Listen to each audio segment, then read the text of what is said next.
అంచేత ఆడది వంటింటి కుందేలు కాదని, అన్ని రంగాల్లోనూ మగవాడితో సరి సమానంగా నిలబడగల సబల అని మరొకసారి మనవి చేస్తున్నాను. భార్య కంటే తనదే ఎప్పుడూ పైచేయిగా ఉండాలనే ఉద్దేశం భర్తలకి మారాలి. I hate it. Husbands domination should be abolished. They should be equally treated. భార్య భర్తని, భర్త భార్యని సరిగ్గా అర్థం చేసుకుని సంసారం అనే బండిని ఏ ఒడిదుడుకులు లేకుండా నడపాలని మనవి చేస్తూ సెలవు తీసుకుంటున్నాను. Thank you.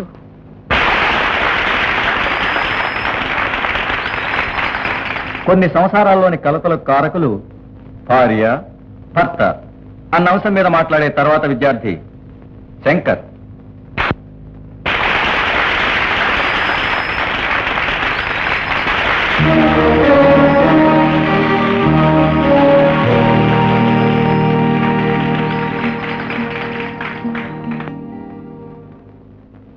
డియర్ ఫ్రెండ్స్, ఈ డిబేట్ లో ఈ టాపిక్ మాట్లాడే ముందు అసలు ఆలుమగల మధ్య మనస్పర్ధలు ఎందుకు వస్తాయన్న విషయం మీద 2 మాటలు చెప్తాను.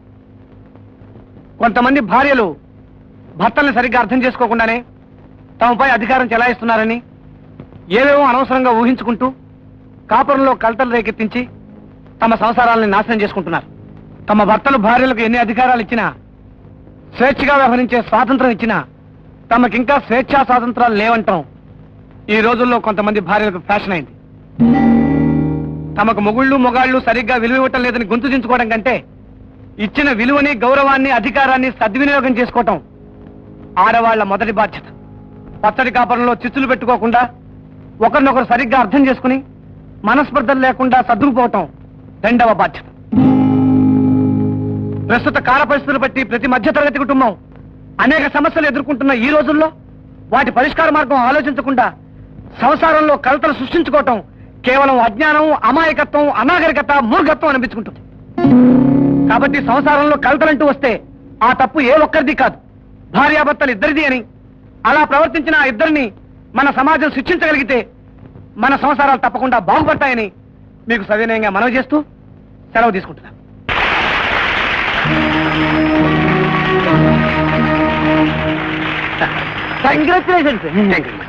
ఈనాటి డిబేట్ లో న్యాయ నిర్ణేతలు విద్యార్థి శంకర్కి ప్రథమ బహుమతి ఇవ్వడానికి నిర్ణయించారు.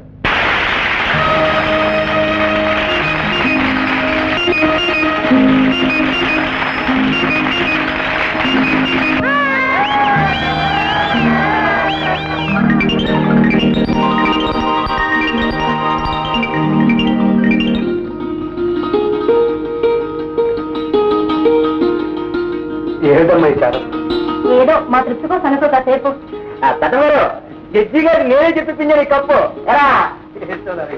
కొట్రా కొట్టు, రోజుల్లో ఇది ఏమిటోరా ఈ కప్పు చూస్తుంటే చిన్నప్పుడు నేను ఫస్ట్ వచ్చి ఒకేసారి 100 కప్పులు అందుకున్న రోజులు గుర్తొస్తున్నాయిరా.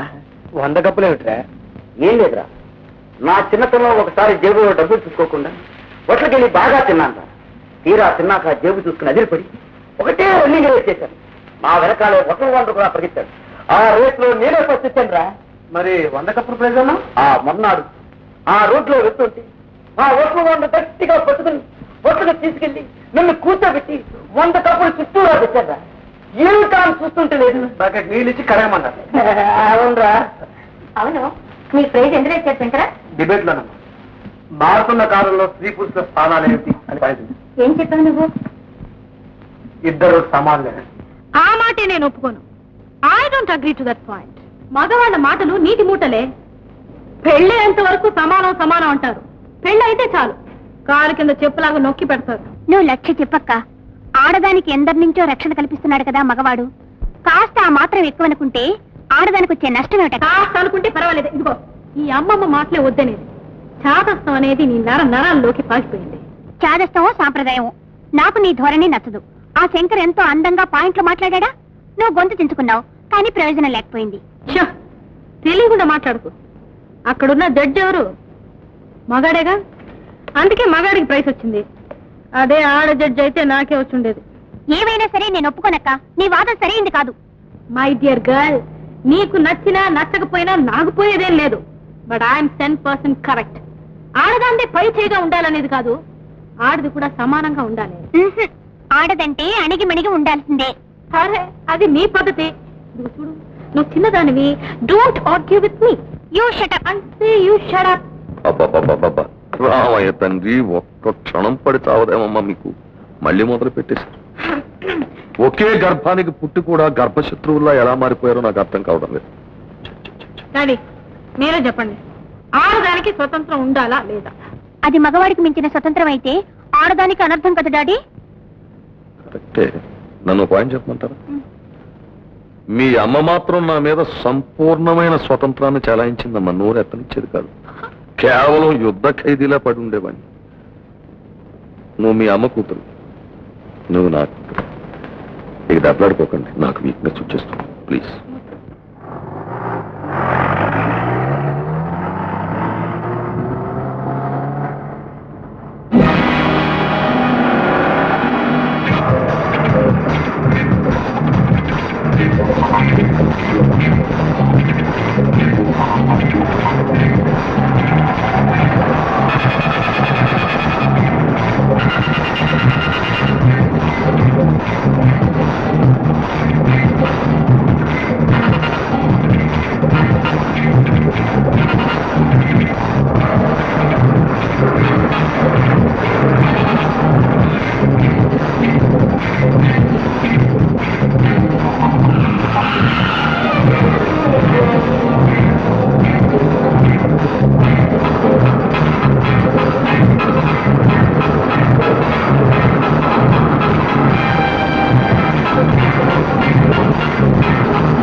ఎందుక ఏడుపు? ఎందుకంటే పడతారు. వెళ్ళాలి, ఒక మంచి పేరు పొమ్మన్నాను అంతేగా. మీ నాన్న లక్షాధికారి కావచ్చు, కానీ పెళ్ళైన మరుక్షణం నుంచి నువ్వు ఆయన కూతురు కాదు, నా పెళ్ళానికి. ఇది నా ఇల్లు. ఇక్కడ నాకు గౌరవం ఇస్తూ నేను చెప్పినట్టు నడుచుకోవాలి నువ్వు, తెలుసా? అలాగే నడుచుకుంటానండి. ఇప్పుడే ఎదురు తిరిగానా? ఏం మాటలు నడుస్తున్నావు? ఒక్కరోజు ఫంక్షన్ కోసం కొత్త చీర కొనుక్కోవడానికి నేనే కోటీశ్వరుని కాను. ఉన్నదాంతో సర్దుకొని ఉండగలిగితే ఉండు, లేదా నీ పుట్టింటికి పోయి ఫోటోకి చీర కట్టుకొని తిరుగు. ఇడియట్.